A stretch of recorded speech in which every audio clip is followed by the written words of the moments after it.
Africa Oye. Bonjour mes chers abonnés, c'est un plaisir de vous retrouver et de célébrer l'Afrique qui s'éveille et qui se réveille. Et aujourd'hui, nous allons parler du Maroc.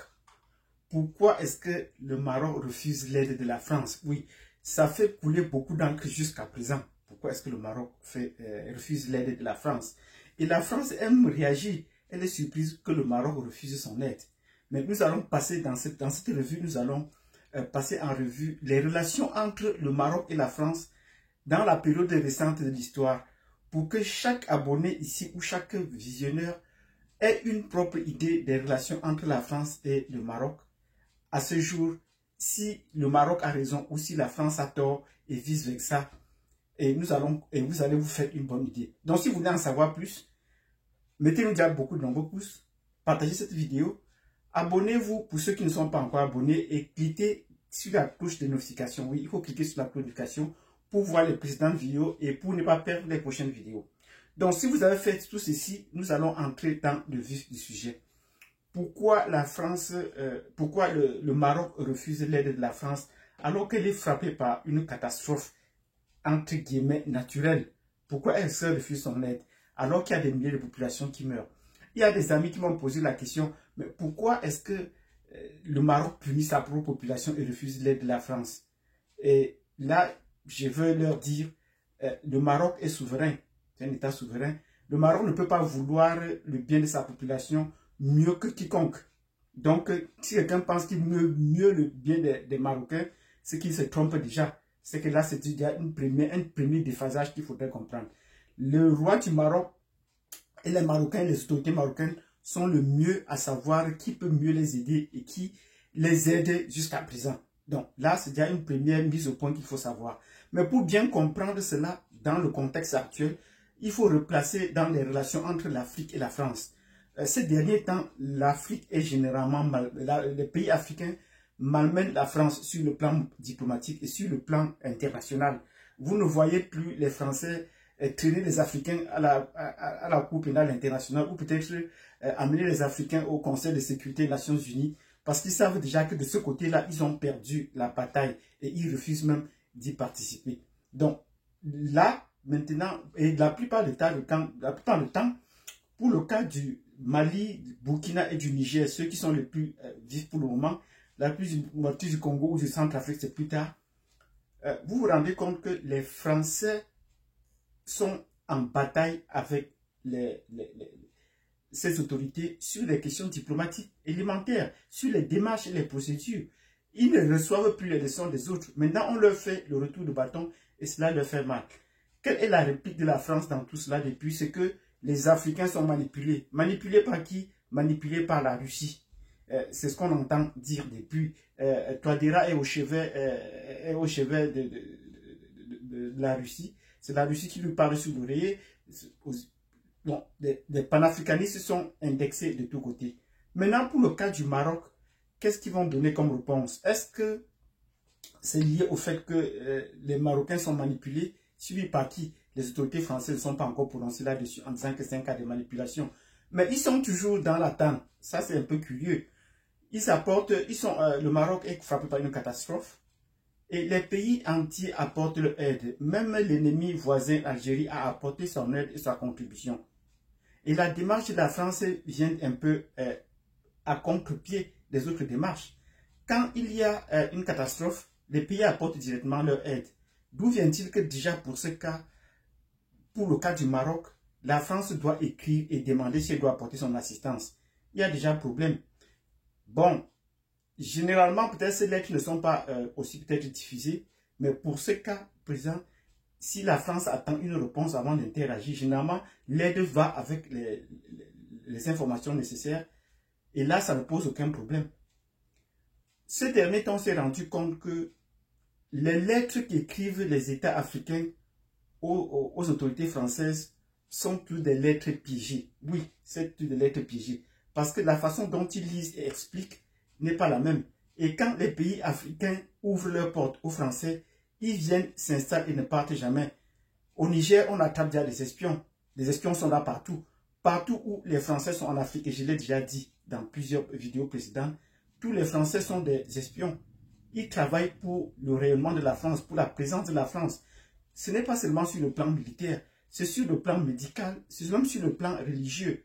Les hommes en soutane que vous voyez et qui sont des Français en Afrique travaillent pour le rayonnement de la France. Oui, ils travaillent dans le même but, ils travaillent dans le même objectif. C'est pour le rayonnement de la France, notamment en Afrique.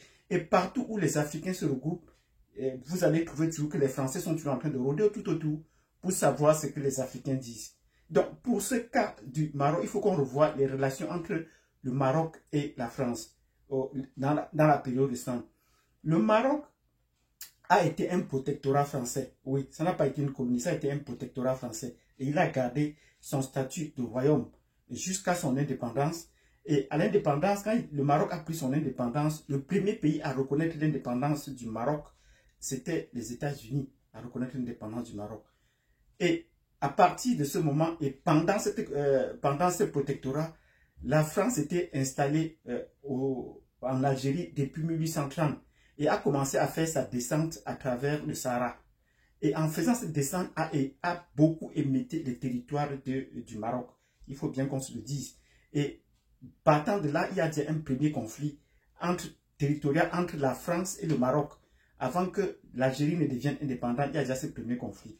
Quand le conflit du Sahara occidental s'est posé, on comprend bien que si la France est installée, si la France gouverne et dirige l'Algérie, c'est tout à fait normal qu'elle prenne fait et cause pour l'Algérie, pour que le Maroc n'accroît pas son expansion territoriale et bloque ainsi l'Algérie l'accès à la mer, à l'océan Atlantique. Donc il y a déjà cette période de tension depuis la période coloniale et qui va jusqu'à la période récente avec les prises de position des autorités françaises sur la question sahraoui, donc soutenue par l'Algérie. Vous comprenez déjà donc qu'il y a anguille sous roche. Et puis maintenant sur le plan économique, le Maroc a fait d'énormes développements, notamment sur le plan des infrastructures routières à travers tout ce royaume et même dans les territoires qu'elle est annexée au Sahara occidental, ce qui n'est pas le cas de l'Algérie. On parle de l'Algérie, un pays développé mais qui se limite juste à la bande méditerranéenne. Le sud du Sahara, Tamanrasset, c'est encore pire que l'Afrique. Bon, il est même situé plus au sud que certains territoires de certaines villes au nord du Mali.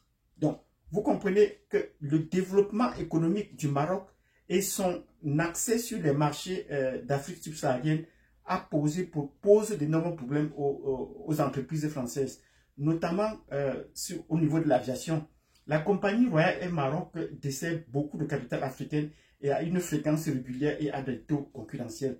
Même si on va dire que la qualité du service n'est pas ça, mais au moins déjà là, beaucoup de pays subsahariens sont satisfaits par ce travail-là, par cette couverture. Donc les lignes que Air France devait assurer, la compagnie Royal Air Maroc lui fait déjà beaucoup ombrage sur ce point-là.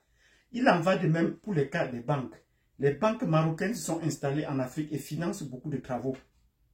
Et permet donc à beaucoup d'Africains au sud du Sahara d'avoir accès à des crédits que les banques françaises n'autoriseraient pas puisque c'est conditionné par des critères politiques. Donc, vous comprenez encore une fois de là que de ce côté, sur le plan financier, le Maroc est une bouffée d'oxygène pour les pays subsahariens, même si ça reste encore à critiquer. Mais face à la France, c'est encore toujours mieux par rapport à ce que faisait la France. Et il en est de même sur le plan des travaux publics.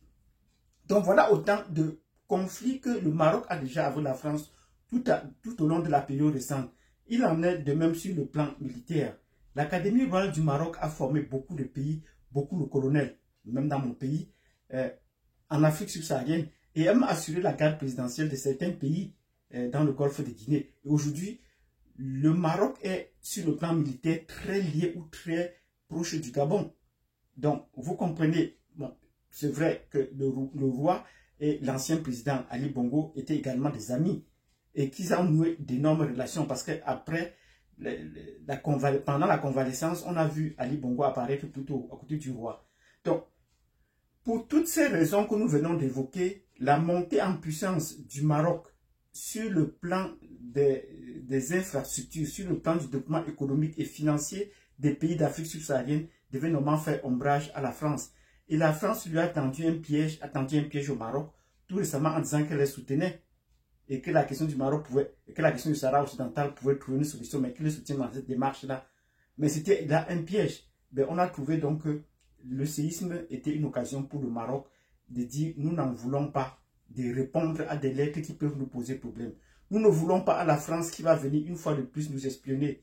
Parce que l'espionnage français, ça se mène à tous les niveaux. Et même nous ne voulons pas des gens qui vont venir et refuser de repartir. Parce que n'oubliez pas que ce que le Niger fait aujourd'hui avec la France, on résile votre lettre d'ambassadeur et vous refusez de partir, peut-être que c'est les anciennes autorités, ou les anciennes autorités que vous ne ramènerez jamais. Ça peut servir de cas d'école au Maroc pour dire que si on signe une lettre de venir, après la lettre, vous pouvez rester, échanger les termes et dire autre chose. Donc, tout cela sont des cas d'école qu'aujourd'hui, la France doit être bien malmenée et ça va ternir son image. La France a rappelé beaucoup de ses ambassadeurs aux États-Unis, en Australie, en Italie même. Et vous comprenez que la France est mal en point, ce n'est pas seulement en Afrique. En Afrique, on les renvoie à tour de bras. Et on les escorte même, on les expulse des pays. Donc la diplomatie française a du mal à se faire respecter sur le plan international actuellement. Donc le cas du Maroc n'est qu'un exemple dans la lignée et qui va suivre encore par beaucoup d'autres cas. Parce que la politique de l'hypocrisie de dire ici et tout son contraire, les gens ont compris, les peuples ont compris que la France ne fait pas franc jeu. La France ne dit pas la vérité dans sa démarche avec les peuples. Et aujourd'hui, même le peuple du Niger en a marre. Aux dernières informations, je voyais que les populations du Niger ont embrasé la base militaire à Niamey. Donc, nous leur disons beaucoup de courage dans ce combat face à la France. Mais que ça ne faut pas toujours la provocation. Le docteur Choguel Magal a dit que ça ne faut pas la provocation. Donc, si vous avez compris ces relations et que vous êtes à la place du Maroc, qu'allez-vous faire? Accepter l'aide d'un espion, accepter l'aide d'un ancien colonisateur qui va vous poser des problèmes par la suite. Nous allons revenir dans une autre vidéo pour se poser la question de savoir est-ce que ce séisme au Maroc est-il naturel ou est-il humain? Est-ce qu'il était naturel ou est-ce qu'il est humain? Donc, merci d'avoir suivi cette vidéo où j'ai posé les relations entre la France et le Maroc et expliqué pourquoi est-ce que le Maroc refuse l'aide. Mettez-nous des pouces. Abonnez-vous pour ceux qui ne sont pas encore abonnés. Cliquez sur la cloche de notification pour voir les précédentes vidéos et pour vous préparer aux prochaines.